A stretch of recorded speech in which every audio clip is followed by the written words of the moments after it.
Assalamualaikum warahmatullahi wabarakatuh. Perkenalkan, saya Khairunisa, NIM 19313131044, Prodi Pendidikan Islam Anak Usia Dini kelas 4B.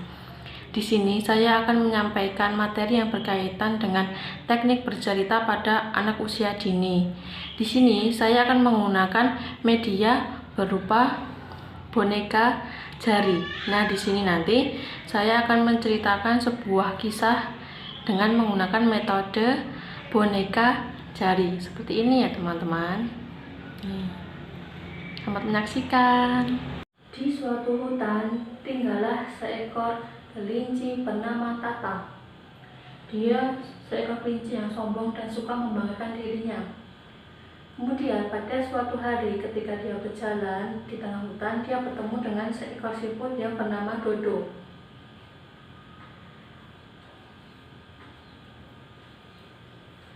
Kemudian Tata berkata, "Hei Dodo, kenapa jalanmu lambat sekali?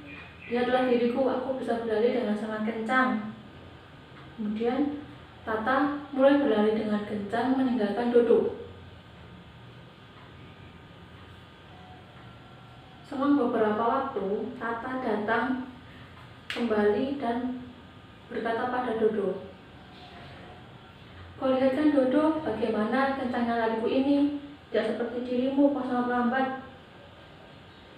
"Hei Tata, kamu jangan berkata seperti itu. Kamu boleh saja berlari dengan kencang, kau boleh saja senang dengan kemampuan berlarimu itu, tapi jangan kau menjadi sombong dan membanggakannya." Kemudian Tata berkata, "Tapi itu kenyataannya kan, memang aku bisa berlari dengan sangat kencang, tidak seperti dirimu yang sangat lambai." Hahaha. Kemudian Dodo pergi dengan perasaan bersedih.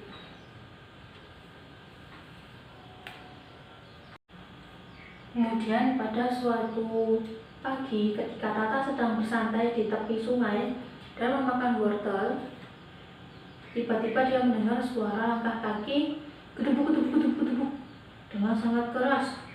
Dan tiba-tiba datanglah seekor gajah yang bernama Cici sambil berlari-larian dan hampir saja menabrak Tata yang sedang duduk santai di tepian sungai. Dan Tata pun berkata,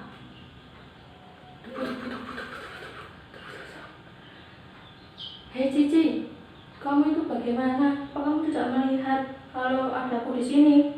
Bagaimana jika kamu menabrakku?" Cici pun datang langsung minum air sungai dan tidak mendengarkan ucapan dari Tata yang marah kepadanya.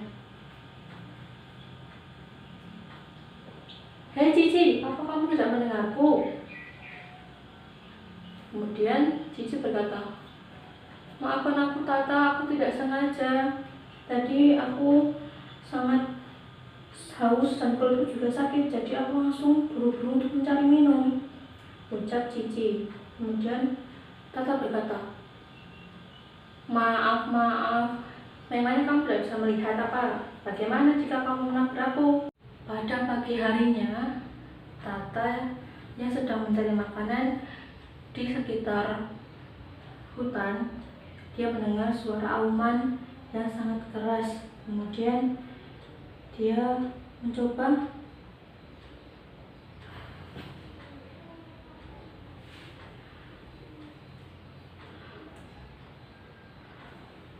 pada pagi harinya, ketika Tata sedang mencari makanan di hutan, tiba-tiba dia mendengar suara auman dari balik semak-semak dekat dengan tempat dia mencari makanan. Dan mendengar suara auman tersebut, Tata langsung tahu siapa yang ada di balik semak-semak tersebut dan berkata dalam hati, "Dari suara auman yang kudengar, tidak salah lagi bahwa yang berada di semak-semak adalah seekor harimau." Karena penasaran, Tata pun mencoba untuk mengintip siapa yang ada di balik semak-semak tersebut.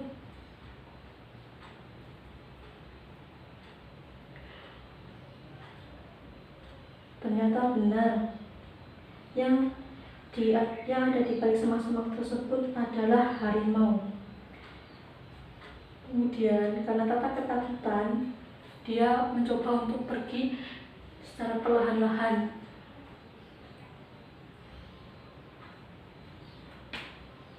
Tapi dia tidak melihat kalau di depannya ada ranting dan dia menginjaknya. Kemudian berbunyi ketak.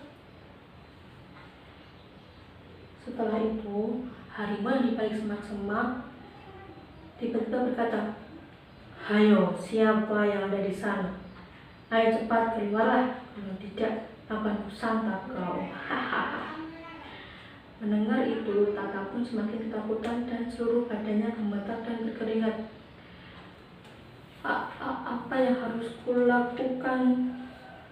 Ucap Tata dalam hatinya. Kemudian tanpa pikir panjang, Tata pun berlari dan harimau menyadari bahwa yang berlari itu adalah Tata. Kemudian secara langsung harimau pun mengejar Tata.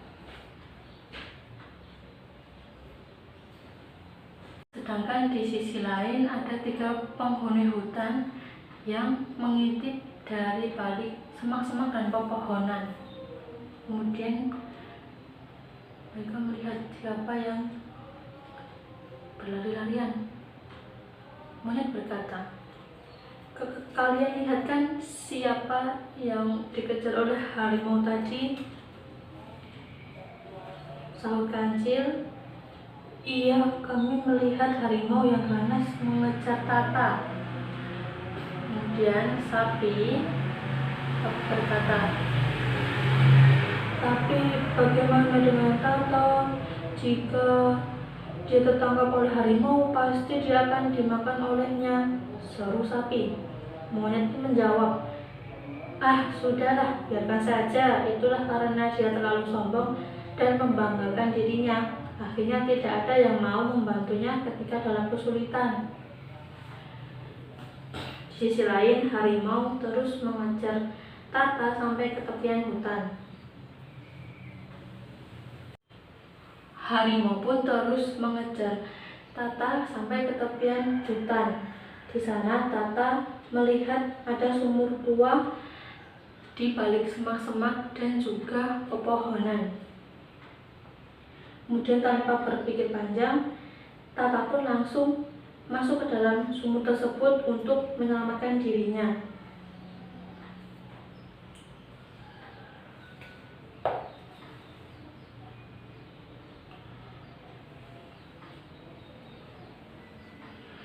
Kemudian harimau pun terus mencari keberadaan Tata dan berteriak, "Tata, di mana kau? Aku tahu kau pasti sedang bersembunyi. Jadi cepatlah keluar." Harimau berpikir mungkin saja Tata bersembunyi di dalam sumur tersebut dan berkata, "Sebaiknya aku lihat dulu, siapa tahu dia ada di sana." Harimau pun melihat ke sekeliling sumur, tapi dia tidak menemukan kalau Tata ada di dalamnya. Akhirnya dia pun menyerah dan lebih memilih kembali ke dalam hutan dan mencari mangsa yang lain sambil berkata, "Aku kehilangan jejak Tata si kelinci kecil itu. Aku jadi semakin lapar. Aku harus mencari mangsa lainnya." Harimau pun pergi dengan keadaan kesal. Tata yang bersembunyi di dalam sumur pun berkata dalam hati, "Apakah harimau sudah pergi atau belum? Kalau sudah, aku harus segera keluar dari sumur ini." Kemudian dia tetap di dalam sumur dan melihat situasi dan mendengarkan apakah ada suara harimau dari luar sana atau tidak. Tapi tiba-tiba hujan pun turun. Tata yang berada di dalam sumur menjadi panik karena dia tidak bisa berenang dan keluar dari dalam sumur tersebut. Dan dia terus berteriak, "Tolong, tolong, tolong aku, siapapun yang ada di atas sana, tolong aku. Aku ada di dalam sumur, tolong, tolong." Dia berusaha memanjat di dinding sumur, tetapi tidak berhasil dan terus berteriak meminta tolong. Di sisi lain, ada Cici yang tak jauh dari sumur tua yang sedang mencari makanan. Tiba-tiba dia mendengar ada yang minta tolong dan melihat ke sekeliling sambil berkata, "Aku mendengar ada yang minta tolong. Tapi dari mana suara itu berasal ya?" Kemudian Cici mencari sumber suara tersebut dan terus berjalan dan mencari. Setelah itu ketika berada di dekat sumber suara semakin keras. Tolong, tolong, teriak Tata dari dalam sumur. Suara minta tolong itu terdengar dari dalam sumur, gumam Cici. Cici pun mencoba melihat keadaan sumur dan dia melihat seperti ada sesuatu yang bergerak-gerak di dalamnya. Tapi tidak tahu apakah itu.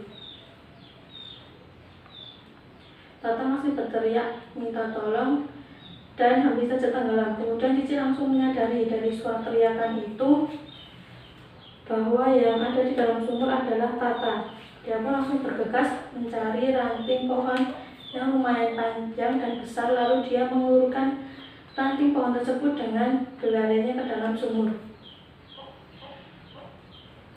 Di mana aku bisa menemukan ranting pohon?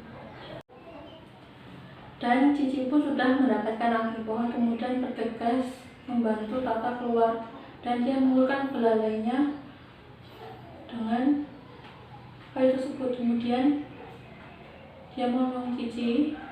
Cici pun masih berusaha menolong Tata dari sumur dan berkata, Tata, cepat pegang erat ranting pohon itu dengan tanganmu. Aku akan menarikmu ke atas.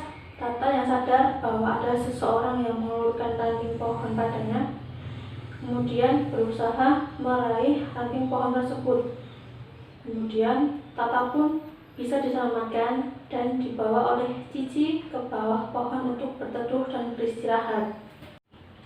Cici pun membawa Tata untuk berteduh di bawah pohon dan bertanya, apa yang terjadi padamu, Cici? Kenapa kamu bisa ada di dalam sumur itu? Kemudian Tata pun menjawab, tadi aku dikejar oleh harimau dan aku bersembunyi di dalam sumur itu. Tapi untung saja ada kamu, Cici, yang mau menolongku. Terima kasih, Cici, kamu sudah menyelamatkan hidupku. Sama-sama, Tata. Sudah seharusnya kita harus saling tolong-menolong dengan sesama, jawab Cici. Sekali lagi terima kasih dan juga maafkan aku karena kemarin aku sudah menghinamu, sahut Tata. Iya, tidak apa-apa Tata, tapi lain kali jangan lakukan hal itu lagi. Jangan bersikap sombong kepada siapapun, karena di dunia ini kita saling membutuhkan satu sama lain. Baik Cici, mulai sekarang aku akan bersikap baik dan tidak akan sombong lagi kepada semua penghuni di hutan ini. Dan aku akan meminta maaf kepada mereka semua yang sudah kuhina, sahut Tata. Kemudian Cici mengajak Tata ke rumahnya untuk beristirahat. Setelah kejadian itu, mereka berteman dan saling membantu satu sama lain. Bahkan Tata juga sudah meminta maaf kepada semua penghuni hutan yang pernah dia hina sebelumnya. Akhirnya mereka semua hidup dengan rukun dan damai. Itu tadi ya teman-teman, naskah cerita yang sudah saya ceritakan dengan metode boneka jari. Kurang lebihnya saya mohon maaf. Sekian, wassalamualaikum warahmatullahi wabarakatuh.